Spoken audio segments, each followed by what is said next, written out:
Tipsnya mungkin gini, banyak orang mikir, kok perempuan yang cari jodoh gitu, atau kok perempuan yang ngebut pengen nikah gitu, pengen dapet jodoh, pengen nyari juga gitu. Menurut saya itu nggak masalah, karena istilahnya namanya kita punya niat baik, ya kita pun harus ada usahanya. Saya nggak bisa bilang ini efektif juga buat orang lain, karena pasti case-nya bisa berbeda. Ini efektif menurut saya bagi orang-orang yang mungkin dia nggak menemukan apa yang dia cari di real life gitu.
Ya, perkenalkan nama saya Anto. Saat ini bekerja sebagai karyawan swasta di Jakarta dan saat ini umur 25 tahun. Menikah di tahun kemarin, Februari 2021. Kalau dibilang keputusan dari awal saya pengen cari jodoh taruh online sih enggak. Karena sebenarnya saya berpikir kalau nyari jodoh ya tentu ya offline lah gitu, secara langsung, secara mungkin nyari di relasi-relasi di ya lingkungan sekitar. Cuman yang bikin saya ke arah taruh online itu saat waktu itu saya ingat saya ketemu sama temen di sebuah tempat makan di Jakarta Barat. Saya bilang, ini ada yang mesti kenalin gitu. Tapi ternyata dia udah punya misalnya perempuan yang dia idamkan lah gitu. Ya baik nanya sama saya, akhirnya sharing soal perjodohan lah istilahnya gitu. Ya, akhirnya dia bilang, ente gak nyoba mawadah? Ya. Saat itu saya bilang, wah kayaknya kalau misalkan sama yang stranger yang emang bener-bener stranger gak pernah ada irisan sama sekali, kayaknya agak gak mungkin gitu buat saya ke arah sana gitu. Tapi ya gak tahu juga gitu. Karena saya penasaran, saya coba nih, pengen tahu ya, istilahnya want to reveal gitu. How it works sih itu taruh online itu gitu. Secara tampilan websitenya itu cukup enak gitu. Kemudian juga secara detail, secara kelengkapan dari pertanyaan ataupun mungkin bisa dibilang data diri yang ditanyakan, yang perlu diisi, formnya itu cukup lengkap juga. Jadi di situ ada misalkan data diri pribadi, kemudian juga bukan hanya ini ya, bukan hanya misalkan apa yang ingin kita jodoh yang seperti apa yang ingin kita dapatkan, tapi juga termasuk ke secara fisik seperti apa, bahkan yang sampai detail seperti warna mata pun disebutkan di situ. Makanya saya pikir wah ini menarik nih. Jadi saat itu biarpun saya main-main, saya coba-coba awalnya gitu. Saya pikir nggak ada salahnya kalau saya isi dengan serius gitu. Jadi saya coba isi dengan serius sesuai dengan apa yang saya mau, baik secara fisik maupun secara non fisiknya gitu.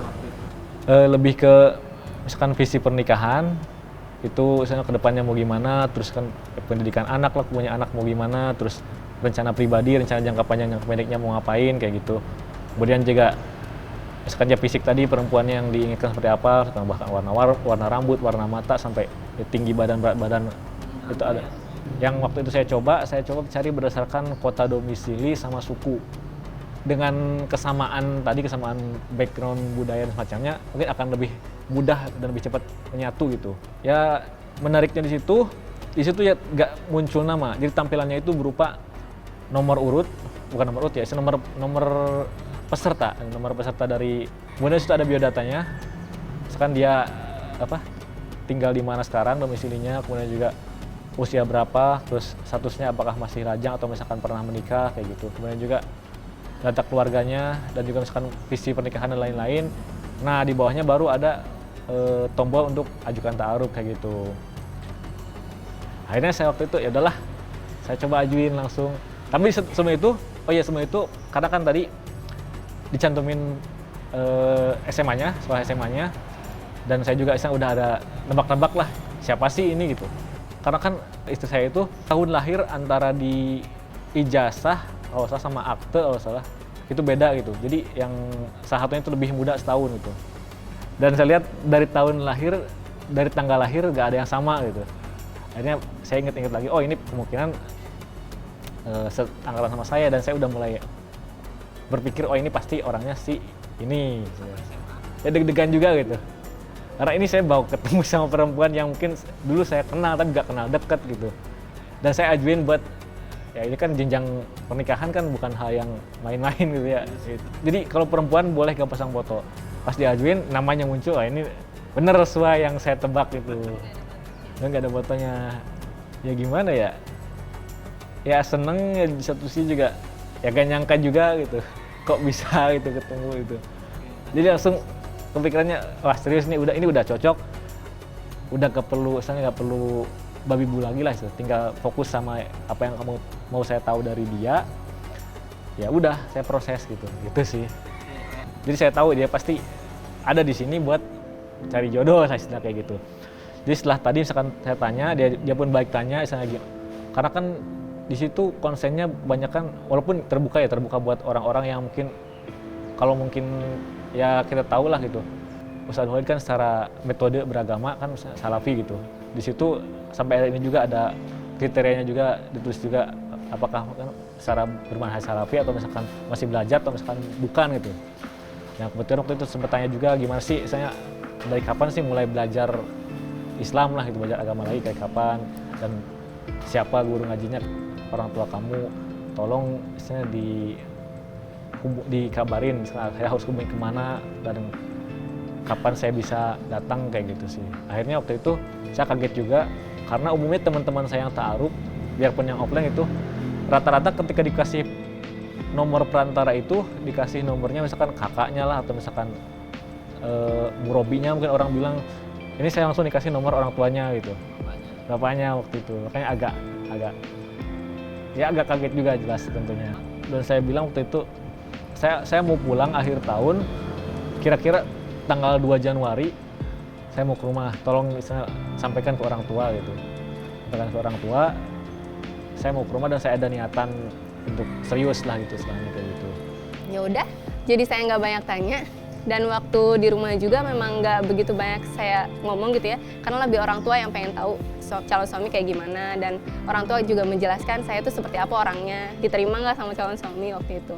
Terus ya udah, waktu ngobrol itu suami minta lihat muka, meskipun memang udah tahu gitu ya waktu SMA-nya seperti apa. Cuma mungkin namanya waktu pasti kan panjang juga, cukup panjang dari SMA sampai sekarang. Akhirnya saya persilakan untuk melihat, tapi kan beliau bawa temennya nggak ikut lihat, jadi temennya di luar. Saya buka cadar, kemudian suami lihat. Di situ suami, ya udah katanya, nanti saya kabari ke orang tua. Kemudian setelah dikabari ke orang tua, ternyata 1 minggu kemudian orang tuanya datang. Ketika datang di situ ngobrol-ngobrol dengan keluarga, ada niat baik. Terus ya udah akhirnya kalau udah niat baik gitu ya, mau lamaran dulu mungkin dalam konteks orang-orang pada umumnya itu lamaran, atau mau langsung aja gitu. Ya ditentukan tanggal lah di situ. Yang kemudian 1 bulan kemudian ternyata disetujui oleh keluarga. Saya waktu ditanya tanggal 10 gitu ya, 1 bulan dari situ. Saya kaget. Cuma 1 bulan doang gitu. Dan saya juga karena kan kenalan cuma bentar ya. Kenalan maksudnya dalam konteks bertanya gitu. Kalau saya inget-inget sih sekitar 2 hari doang bertanya. Tantangan pertama pastinya menyatukan 2 karakter yang berbeda. Karena kan kita dari keluarga yang berbeda ya. Suami dengan pendidikan dari orang tuanya seperti apa, saya juga dari orang tua saya gimana dididiknya gitu. Pasti kan ada perbedaan karakter. Nah di situ ketika kita menyatukan keduanya itu yang agak susah. Terus ya biasalah argumen namanya di keluarga gitu kan. Dan di situ sih karena berhubung kita sama-sama sering diskusi, jadi ketika diskusi ya disitulah kadang ada saya nggak setuju di sini, saya nggak setuju di sini, tapi akhirnya ya bismillah balik lagi gitu ya, tujuan kita apa, ya udah dijalani akhirnya. Tipsnya mungkin gini, banyak orang mikir kok perempuan yang cari jodoh gitu atau kok perempuan yang ngebut pengen nikah gitu, pengen dapet jodoh, pengen nyari juga gitu. Menurut saya itu nggak masalah, karena istilahnya namanya kita punya niat baik, ya kita pun harus ada usahanya. Tapi ya disitulah kita juga sebagai perempuan harus melihat ya, kita punya istilahnya kita harus membentengi diri, nggak jadi dalam tanda kutip bermurah diri gitu ya untuk menawarkan diri kepada orang lain, nggak gitu. Tapi kita punya cara, agama kita udah menuntun bagaimana caranya, salah satunya mungkin dengan ta'aruf. Saya nggak bisa bilang ini efektif juga buat orang lain, karena pasti case-nya bisa berbeda. Ini efektif menurut saya bagi orang-orang yang mungkin dia nggak menemukan apa yang dia cari di real life gitu.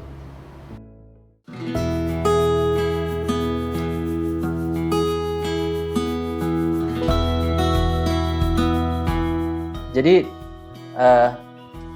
secara garis besar ta'aruf ini sesuatu yang wajib bagi kaum muslimin yang harus dipahami betul tentang proses mencari pasangannya. Ini tidak bicara tentang ta'aruf online Indonesia saja sebagai platform saat ini, tapi khususnya untuk semuanya orang yang kemudian mengusahakan ini. Kami sangat terbuka untuk melakukan sinergi terhadap semua komunitas yang punya nafas yang sama untuk bagaimana mengarahkan anak-anak muda ini pada jalan yang tepat begitu, sehingga mereka tidak terjebak pada pergaulan bebas. Apalagi saat ini kalau menurut data WHO, tingkat pembunuhan paling besar sekarang ini itu jatuh pada aborsi ya. Aborsi itu menempati peringkat nomor 1 di dunia ya, di mana kemudian mereka paling berandil besar dalam mengurangi jumlah populasi manusia. Nah, aborsi itu terjadi tentu bukan karena persoalan kesehatan, tapi karena adanya kesalahan ya dalam interaksi antara anak-anak muda saat ini. Kasus perzinahan dan maraknya kemudian gaya hidup bebas sekarang ini harusnya menjadikan kita itu tergerak, tertantang. Bagaimana kalau kita tidak mengentaskan ini, anak-anak muda di Indonesia ini mungkin 10 tahun ke depan kita itu sudah nggak tahu nasabnya.